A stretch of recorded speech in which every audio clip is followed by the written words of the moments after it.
I hate to admit it, but sometimes bookbinding can be frustrating. And as a beginner bookbinder or a self-taught bookbinder like me, it can feel like you'll never improve, so why keep trying? But heck, if I can improve, then so can you. I'm Erin from Nubby Notes, and today I'll be remaking my first Coptic stitch bookbinding project while showing you my past mistakes and my overall improvement. About 5 years ago, I followed a C-limit tutorial for Coptic stitch bookbinding, and this was the end result.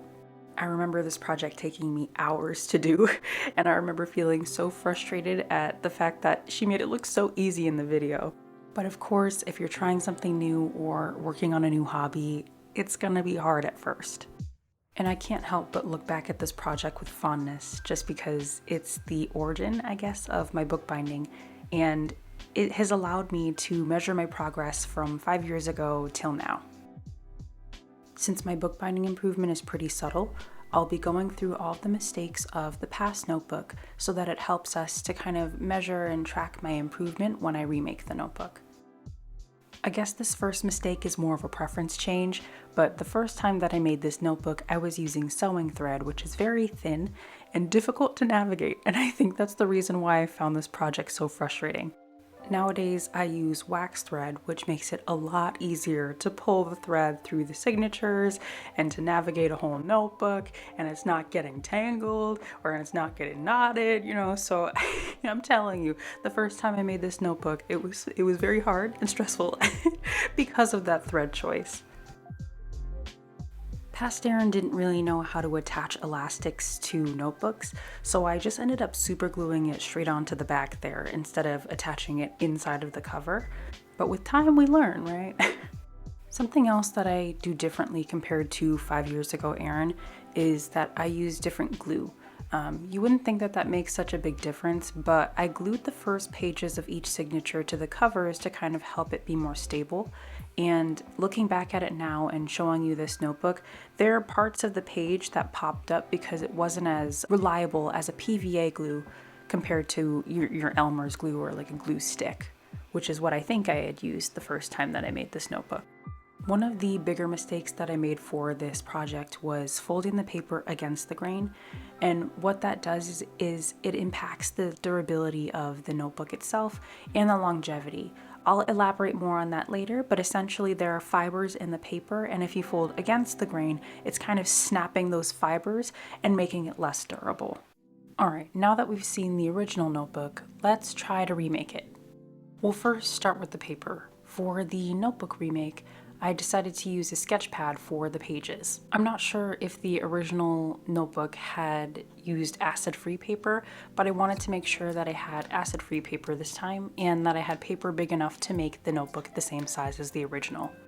Like I had mentioned before, the pages in my original notebook were folded against the grain. So to explain a bit of what that means, I've got a sheet of printer paper and my original notebook. Most printer pages are long grain, and what I mean by that is that the fibers of the paper align with the long edge of the page. There are plenty of tutorials explaining how to find the grain of your paper, but my favorite way of doing it is by folding the page. And when you fold the paper in both directions, you'll notice that one way has a bit more resistance and is harder to fold, while the other way is a lot easier to fold. And usually the side that's a lot easier to fold is the direction of the grain, and that's where you want to fold your signatures. Here I'm demonstrating with the sketchpad paper which way the direction of the grain is and how I'm able to make the notebook the same size as the original. Moving away from paper grains, I wanted to make sure that the notebook remake was as close to the original as possible. So here I am counting the amount of signatures in the original notebook. I ended up counting 15 signatures with the original notebook, and you'll see later that for the remake I only used 10 signatures. And the reason for that is because the wax thread that I use nowadays adds a lot more thickness to the spine edge. And here I'm finding one of the signatures of my original notebook and counting how many folios were inside of the signature. Just for a bit of context, if you're a beginner bookbinder, folios are the folded pages individually, and when you stack them together, they turn into a signature. With all of that technical stuff out of the way and a little bit of editing magic, I prepped the covers and the signatures. And then off camera, I made a guide to help me punch the holes or the stations into each signature. In the past, I would manually mark out where I wanted to punch each station onto the signatures themselves. Nowadays, I really like using the guide to punch out the holes, just because I find that it turns out a lot cleaner in the finished look, and it makes it easier for me to punch out each station. Bookbinding is both beautifully relaxing and yet repetitively tedious. So I'm still trying to figure out how to make bookbinding as entertaining to watch in like a short form video like this one. So let me know if you prefer to watch these parts, these repetitive parts of bookbinding, in a more montagey way, or sped through, or shortened, or if you prefer to watch the whole process.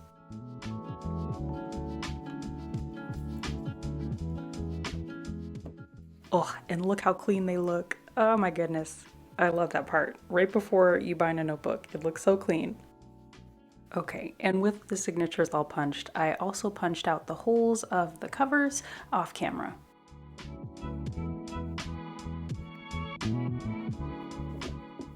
And I couldn't resist, again, showing you all the punch signatures.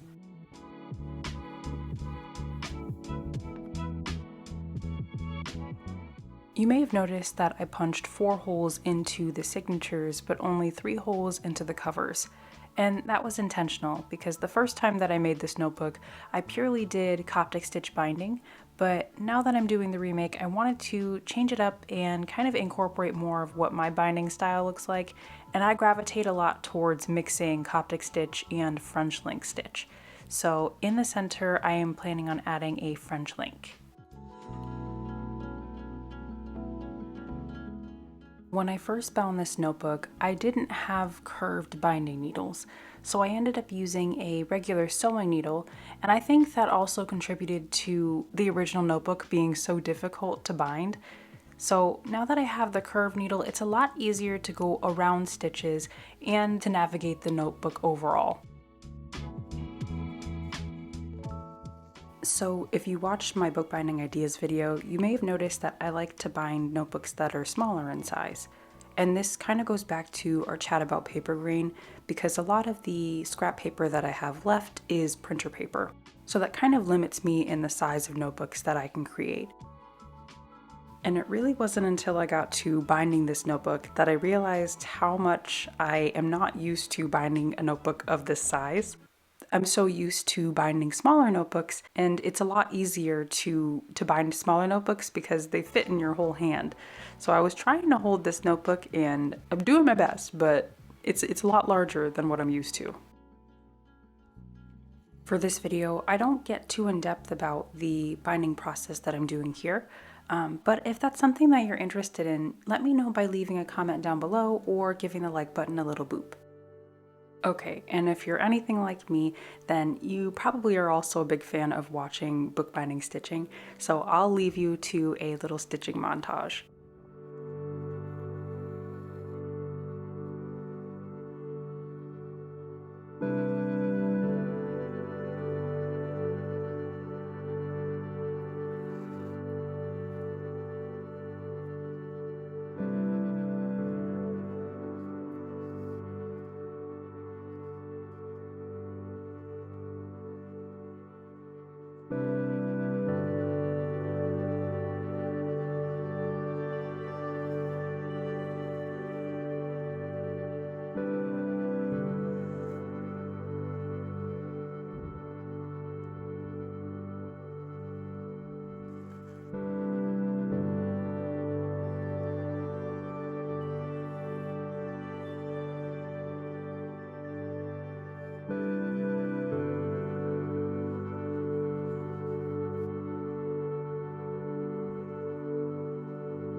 And here's the bound notebook.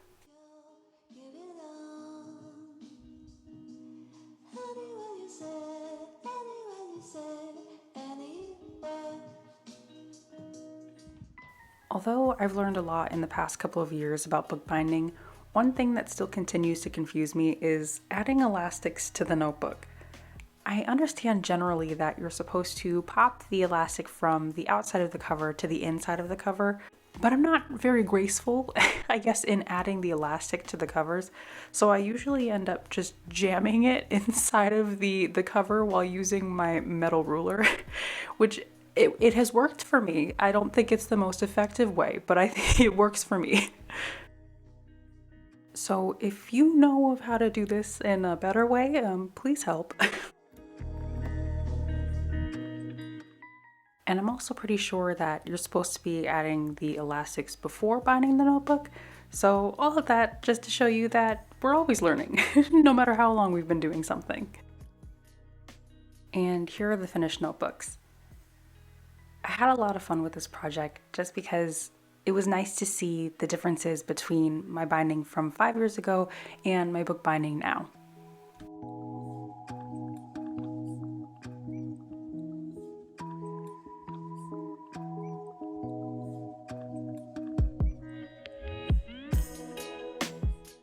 Again, my improvement is pretty subtle, but I'm really proud of it. So if you take anything away from this video, just know that we all start somewhere when starting a new hobby. And you don't have to be the best at your hobby to show improvement, because with time and continued practice, you're bound to make progress and build new skills. If you made it to the end of this video, thank you so much for watching, and I'll see you next time.